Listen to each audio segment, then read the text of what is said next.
Everyone. This Shabbat we are coming to the portion of Ballak. Ballak that was a magician, and Bil'am that is inviting to join with him that was a sorcerer. This parasha is dealing with the battle between the nation of Moab to the nation of Israel, and in a time through which definitely the people of Israel did not intend to attack or to have a battle with the nation of Moab. And the battle between that nation to the people of Israel, as written by Rabbi Isaac Luria and other Kabbalists, is to the time to come, which means closer to our time, in the end of times, towards the end of correction. And at that time, the correction and the war that the people of Israel had to do was with 7 nations that were in Israel. 7 nations, again, the 7 levels of the tree of life, of emanations. And the last 3 emanations, the top ones, are to come in close to the time of Mashiach. That war will take place. So Moab, they knew that the war is not against them, that the people of Israel were intending to go around them and not to fight them. And the question is why they came to do a war with them. So I'll go to the story of the parasha. In this parasha, Ballak, that is a wizard, is calling Bil'am, the sorcerer, to curse the people of Israel, which means they are launching here a spiritual war against Israel. Ballak was looking to have a person that was equal in force to Moses, but from the impure side. And we know that that it's being stated in different places that in the nation of Israel we did not have a prophet like Moses, but in the prophets of the world we had a prophet which is Bil'am, that he was very high in prophecy. And we know that the root of a soul of Moses and Bil'am are coming from the same place originally. The only difference was that Moses was the corrected side and Bil'am was the not corrected side. Which means Bil'am had a chance to correct himself over here. And Bil'am is coming with the intention to curse. So here literally in this parasha we see negative people, their intention is to curse the people of Israel. And it did not work to them. Instead of a curse, it turned over into a blessing. So the energy of this parasha is associated with the time that we are in now, is the energy of turning over curse into a blessing. And those blessings that Bil'am was channeling at that time, the Zohar is telling us they are blessing for the time close to the time of Mashiach. So therefore it's for our time, for the protection of the people of Israel, for the war against those 3 nations that are stated like Edom and Moab in our time.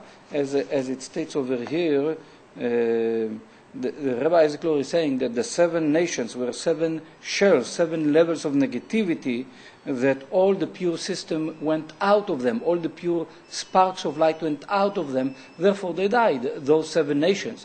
The head of those 7 nations were the 2 kings, Sichon and Og. With them, Moses and the people of Israel had a war and they won over them. And the moment that they won over the top level of these 7 nations, which is Sichon and Og, they were overcoming the 7 nations. It was already the result. Now the 3 other nations that are named Seir, Ammon and Moab, the 3 nations are still to come. The war with them is still not being done totally. This is the process of Armageddon, what we call, and this is the process that we are experiencing part of it already now. We are in that process. So therefore, what do we want from the portion of Ballak? We want the power to turn a curse into a blessing. This is one. We want to increase our belief system that no matter what, even the worst enemy is coming against Israel, it's like that it turns from negativity into positivity.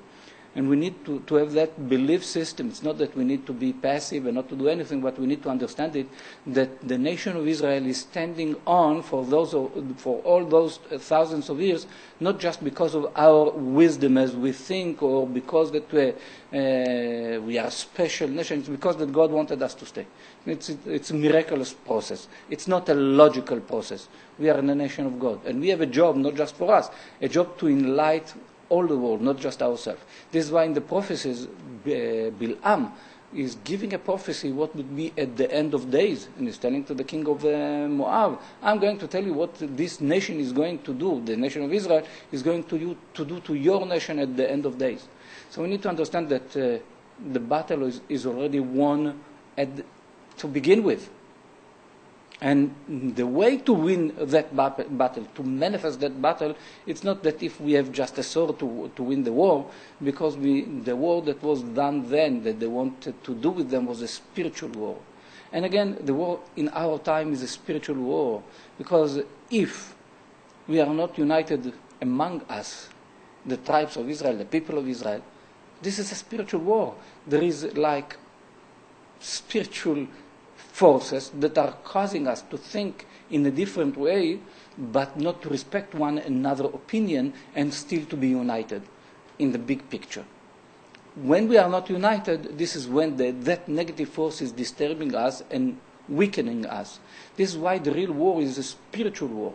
The war to keep us united even though that we are different and we have different opinions. We could and we should have different opinions doesn't mean that we should be separate or not respect one another, not love one another. It's not that case. So when there is separation within the different groups in Judaism, that Hasidic movement and that Hasidic movement, those are not religious, those are religious. If we have separation, we don't respect and we don't want to love one another, and we don't wish from our heart just good for the other person. Because we need to understand, we need to come to that frequency that we don't judge people all day long. Because when we walk on the street, everyone that we see, we judge automatically. And most of the time we judge them for the worse, not for the better. It's not that we are walking on the street and we are wishing, we see a person that has pain, and we wish, God, please cure that person. And we see a person that has trouble, we say, God, please help that person. We are not praying for each person that we see in the street. We are usually we are judging them. So therefore, we need to change our attitude. At least over here in Israel, we need to be more united. This is the message from the portion of ballak, because when we are separated, negativity is coming in. And especially when we are separated between us to the light of God, this is when negativity is coming in. At the end of this parasha, the last suggestion of Bil'am is to send the women to tempt the people of Israel. And when they are tempted, epidemics start within the nation of Israel. So therefore, they were fighting them with a spiritual weapon. And the worst of it was sending the women to tempt the people of Israel. It was not physically the physical temptation that they were looking for. They were looking to break the connection between the people of Israel to the light at the moment that they will be tempted. This was their intention. So you judge if today there are negative forces that are trying to tempt the people of Israel to be with the wrong consciousness, like all nation consciousness. It's not that we don't need to know what's going all over the world, but between knowing what's going on to let everything that's going on in the world to affect us, it's not the best. Some of the things are not the best, with the education that runs around. In the contrary, what truly we have in our sources, this is the right education. And sometimes we don't believe it, and we just need to see what's happening in South Korea. That almost in every house, they have the Talmud translated to Korean. They are studying the Talmud over there in every house and in every school. And they are saying, if this is good for the Jews, it must be good for us as well. Here in Israel, it's not happening. So therefore, we need to change something in the way that we look at things, and at least to start to think and to see the positive in another person, and to pray to God that everyone will succeed.